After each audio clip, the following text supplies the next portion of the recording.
Olá, pessoal! Na aula de hoje, nós vamos começar a falar sobre grafos. Esse que será o tema do nosso último bloco do curso de Algoritmos e Estruturas de Dados 2. Nessa aula, a gente vai focar mais na definição, na compreensão de alguns tipos, detalhes de implementação dos grafos, e em aulas subsequentes nós vamos falar sobre alguns dos principais algoritmos que operam e manipulam dados que estão representados aí nessa estrutura. E no finalzinho dessa aula também nós vamos falar aqui sobre a construção aleatória de grafos, que é um tema bônus ali, mas bastante interessante.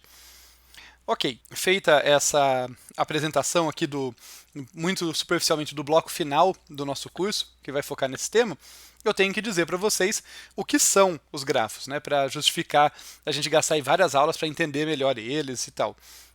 Grafos são uma estrutura matemática muito estudada, tem toda uma área chamada teoria dos grafos que estuda essas estruturas, as suas propriedades e tal. Mas eles também são, no que no que está mais próximo para a gente aqui, um tipo abstrato de dados que é usado para representar relações entre elementos de um conjunto.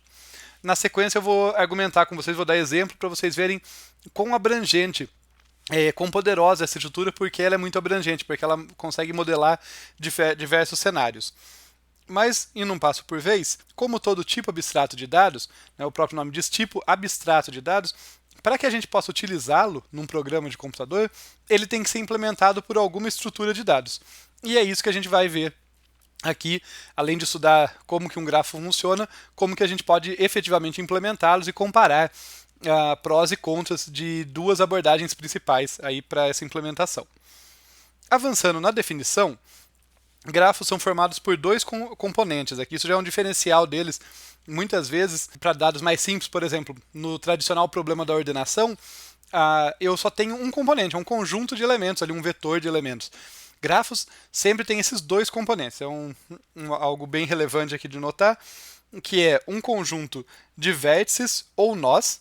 Os dois nomes são utilizados aqui, em geral representado pela letra V, esse conjunto, e um conjunto de pares de vértices, tá? Representado pela letra E, normalmente. Aqui a gente já vê essa característica dele não apenas dizer respeito a algum conjunto de dados, no caso dos vértices, mas sobre as relações que os elementos desse conjunto têm entre si, que vão ser representadas por esses pares. E aí existem os tipos, né? Por exemplo, se os pares são não ordenados, tá?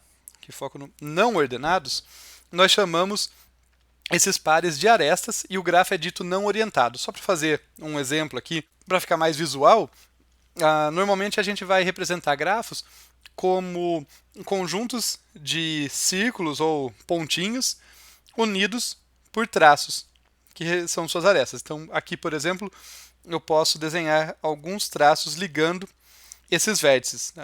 Nessa minha representação, as bolinhas ali, os círculos, são os vértices, e essas arestas, aqui essas linhas, esses segmentos de reta conectando esses vértices, são as minhas arestas.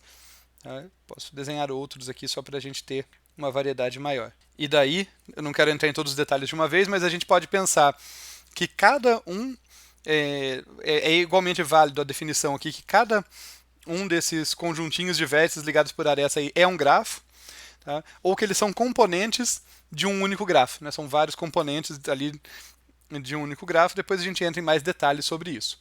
Mas esse tipo de representação, quando a gente quer fazer visualmente, é muito comum para um grafo ali, círculos, pontinhos ligados por arestas, por segmentos de reta. E como eu citei, né, no de cima, as arestas não tinham nenhum direcionamento, porque era um grafo não ordenado, não orientado. Agora, se os pares são ordenados, nós vamos chamar eles de arcos, e o grafo vai ser orientado ou dirigido. Os dois nomes são válidos. Pegando aqui o mesmo conjunto de vértices que a gente tinha antes, mas agora brincando com os arcos dirigidos. Então eu posso ter situações assim. Desse primeiro vértice saem dois arcos. Tá? O arco tem uma direção, eu só posso ir desse mais da esquerda para esses dois da direita para onde a setinha aponta, não no sentido contrário. Tá? Eu coloquei uma direção agora que eu posso ou não percorrer, tá? Nesses arcos. E eu posso ter arcos indo e voltando. Né? Isso ainda é possível. Só para fazer parecido com o anterior, aqui eu vou fazer um ciclo horário com aqueles três vértices. E aqui, por exemplo, dois vértices conectados por um arco aqui, eu só tenho uma setinha de um para outro. São desenhos muito simples, só para a gente ter um primeiro feeling ali, né, para conseguir facilitar, imaginar um grafo. A gente vai trabalhar mais com isso aos poucos. Em geral, a gente representa o grafo de modo bastante compacto, dizendo que um grafo G é igual a esse par conjunto de vértices, conjunto de arestas. Sempre lembrando que o primeiro é apenas um conjunto e o segundo é um conjunto de pares. Um conjunto de pares de elementos do primeiro. E, em geral, a gente usa a letra N para corresponder ao número de vértices e a letra M para corresponder ao número de arestas.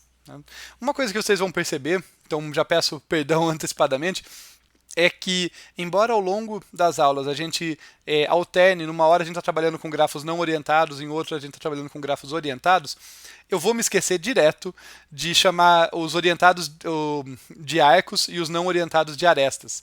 Tá? Eu acabo usando arestas para tudo, tá?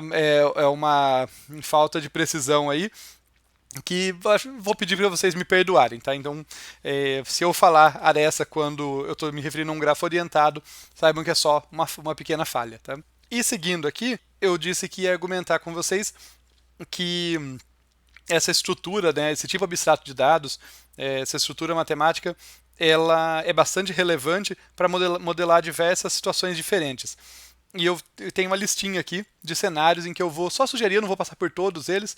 Alguns vão ficar aí para vocês pensarem e brincarem depois. Mas acontece que grafos, naturalmente, pelo que vocês podem ter visto no desenho, nos desenhos anteriores, eles têm uma cara muito boa para representar redes.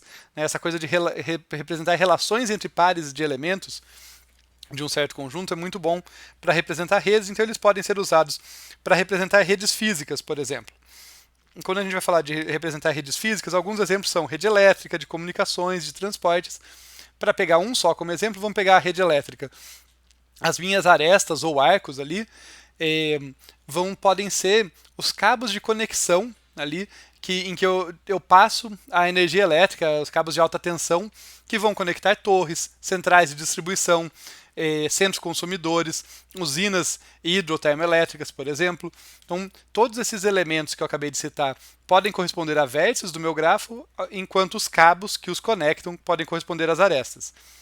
Eu também posso utilizar grafos para falar de redes conceituais. Por exemplo, a própria World Wide Web, né, a própria rede mundial de computadores, redes sociais, enquanto a web tem suas páginas com hiperlinks dizendo quem se conecta com quem, redes sociais têm os seus perfis, né? E esses perfis têm conexões, né, de um ou mais tipos ali, de amizade, coisas do tipo. Também podemos pensar em redes lógicas, tem de vários tipos, mas pensando de modo mais abstrato, implicações lógicas. Se A, então B, né? A implica B, isso eu posso representar através de um arco num grafo. Redes biológicas, para dar dois exemplos, eu posso pensar tanto nas relações evolutivas entre espécies, de descendência e tal, quanto, por exemplo, numa rede ecológica, em que eu vou definir que animal ou que ser vivo se alimenta de qual outro.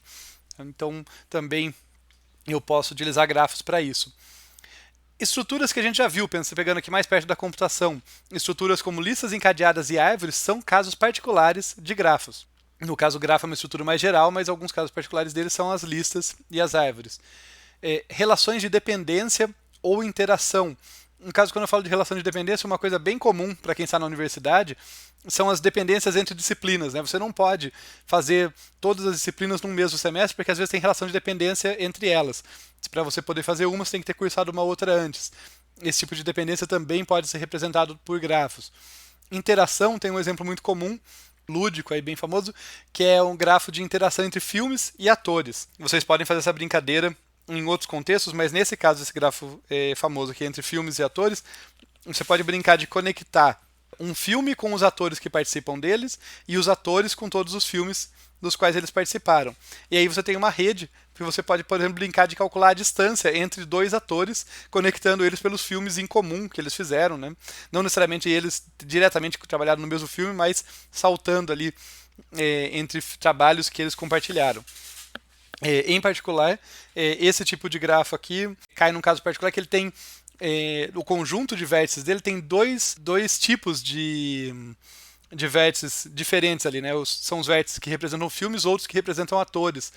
E eu só vou ter arcos ou arestas ali ligando vértices de um tipo, por exemplo, filme com ator e ator com filme. E isso gera um grafo bipartido, que se vocês já estudaram um grafo em outro contexto, vocês já devem ter ouvido falar. Mais um exemplo aqui, para finalizar, a gente pode falar de mapas. Tá? Quando eu penso num mapa, um mapa geográfico mesmo, tá? A gente lê mapa político, que tem países, fronteiras, eu tenho a relação par a par, ela está relacionada com eu saber quem é vizinho de quem, que país faz fronteira com qual outro. Então eu posso ter ali vértices correspondendo a regiões, ou países, ou estados, e arestas conectando aqueles que têm fronteira. Passando assim rapidamente, espero não ter estragado todas as brincadeiras possíveis aqui, todos os cenários, porque justamente eu quero deixar aqui um primeiro quiz para vocês, que é para vocês pensarem quem são os vértices e as arestas ou arcos em cada cenário que eu apresentei. Claro que em alguns eu já falei, né, até para fazer a explicação, mas eu não fui exaustivo, então pensem ali com cuidado. Né, para rede elétrica, comunicações, transportes, web, sociais e assim por diante, quem corresponde a um vértice, quem corresponde a uma aresta ou arco. E complementando, é um quiz com duas questões. Dentro de cada um desses cenários, uma vez que você identificou quem são os vértices e as arestas, quais são os cenários que são modelados adequadamente por um grafo não orientado e quais são os cenários modelados por um grafo orientado, ou seja, em quais situações a relação ali entre os elementos dos conjuntos ela tem um direcionamento ou quando ela não tem direcionamento, ela tanto vai quanto volta com a mesma facilidade. Bem, essa foi a parte introdutória aqui para motivar a importância, tanto definir quanto motivar a importância e o quão permeável são os grafos aí para modelar diversos cenários. Mas eu quero deixar um pensamento um pouquinho mais geral, que não só os grafos não estão apenas restritos a esses cenários, a essas situações que eu mostrei para vocês, que já são várias, né? Mas vocês podem pensar que eles modelam relações entre pares de um mesmo conjunto. Vou até destacar aqui. Ou, como se fala de modo mais resumido, relações par a par. Sempre que você tiver relações par a par para serem modeladas, né, você provavelmente pode utilizar um grafo, se beneficiaria de utilizar um grafo. E por conta disso, mesmo em situações que não tem descaradamente uma situação de rede ali, não é óbvio que existe uma rede ali, ela provavelmente pode ser modelada com um grafo de modo subjacente, se você tiver essa única requisição. Olha, eu tenho um ou mais conjuntos ali de dados e eles se relacionam. Né? Alguns elementos se relacionam com outros e eu quero manipular isso, quero organizar essa informação. Nesses cenários, grafos vão ser muito úteis.